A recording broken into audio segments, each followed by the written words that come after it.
Last night in Atlanta, after the final whistle, hundreds of Argentina fans blocked the stadium exits. They weren't celebrating the players on the pitch. They were singing about Diego Maradona, a man in his shirt carried on shoulders through the crowd. 40 years after the hand of God, Argentina had just broken English hearts again. And this time, Lionel Messi did it with his hands clean. England were 5 minutes from their first final since 1966. What happened next? The 7 minutes. The first ever Messi-England meeting, and the final this whole month was building to. Let's go. The 85th minute. Enzo Fernández detonates. One from distance. 1-1. The 92nd minute. McAllister hits the post. Messi recovers it, drives down the right, and hangs a cross for substitute Lautaro Martínez. On, as a Scaloni dice roll, to head home with nearly his first touch. 2-1. 7 minutes. That's all it took to erase 60 years of English hope and put the champions into back-to-back finals. Now rewind, because for 80 minutes England were winning this story. Third-ranked team in the world against the fourth, and it played exactly that tight. A scrappy, card-strewn first half, fouls flying, the referee at one point lecturing Messi and Kane together, like two kids at the principal's office. 0-0 at the break, John Stones needing treatment after a collision with his own goalkeeper. Then, 10 minutes into the second half, Morgan Rogers broke in transition, and Anthony Gordon arrived at the back post. 1-0 England, and Atlanta went silent everywhere except one corner. England could smell 1966. And then, Tuchel chose safety, defensive substitutions, protect the lead, park the bus. And Sky's match report says it plainly. After the changes, Argentina took firm control. Pickford's one-handed miracle from Nico Gonzalez. McAllister's header off the post on 76. The pressure wasn't coming in waves anymore. It was a tide, and tides don't miss forever. And that's what made the collapse feel so cruel for England.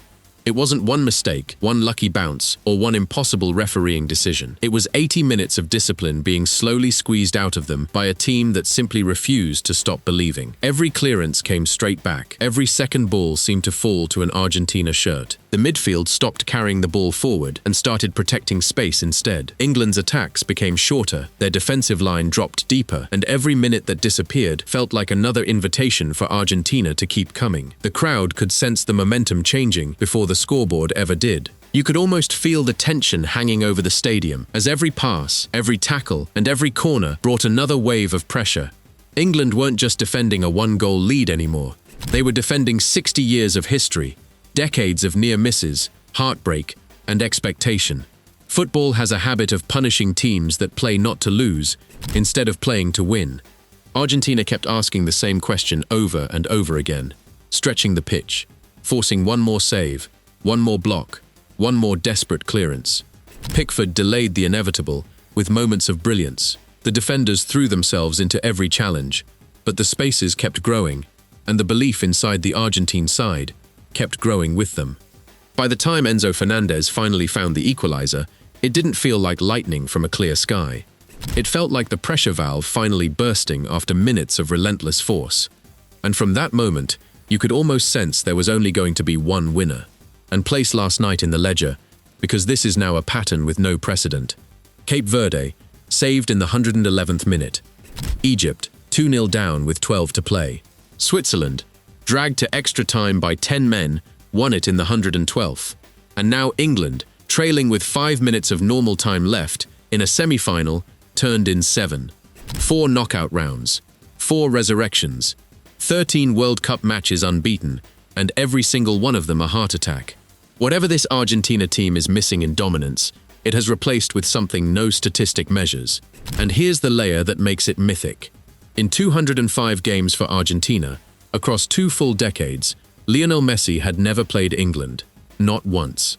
His first meeting with them came at 39, in a World Cup semi-final, 40 years after Maradona's afternoon in Mexico City. He didn't score. He didn't need to. 2 assists, the second a solo act of vision and legs that players 15 years younger couldn't produce in the 92nd minute. Maradona needed his hand. Messi just needed 7 minutes. So, debate 1, and England fans, deep breath.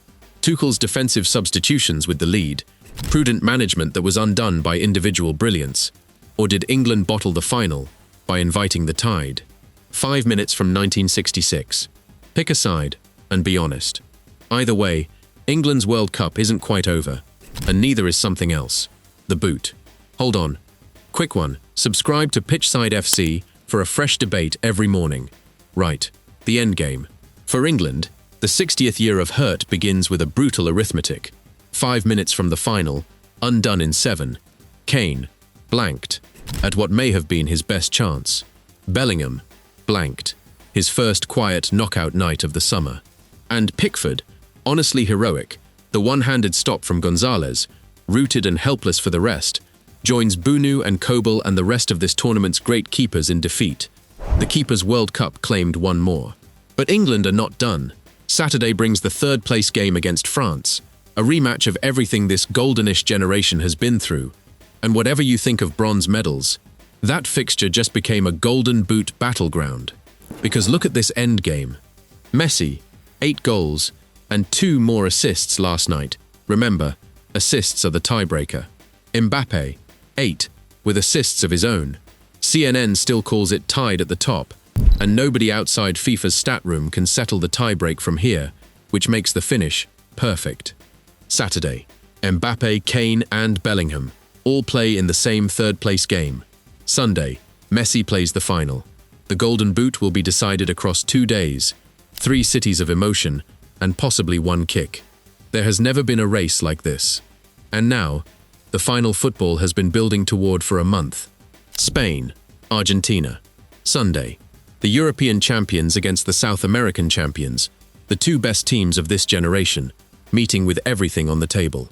The wall that has conceded 1 goal in 7 matches, 38 unbeaten, the almost perfect machine against the champions who have now come from behind or survived extra time in 4 straight knockout rounds, who simply refuse to die, chasing the first back-to-back World Cups since Brazil in 1960 T20. Styles could not clash harder. Spain suffocate you with the ball. Argentina barely want it anymore. They want your mistake and your 92nd minute. Yamal, 19, the heir. Messi, 39, the king. In what may be his final match for Argentina.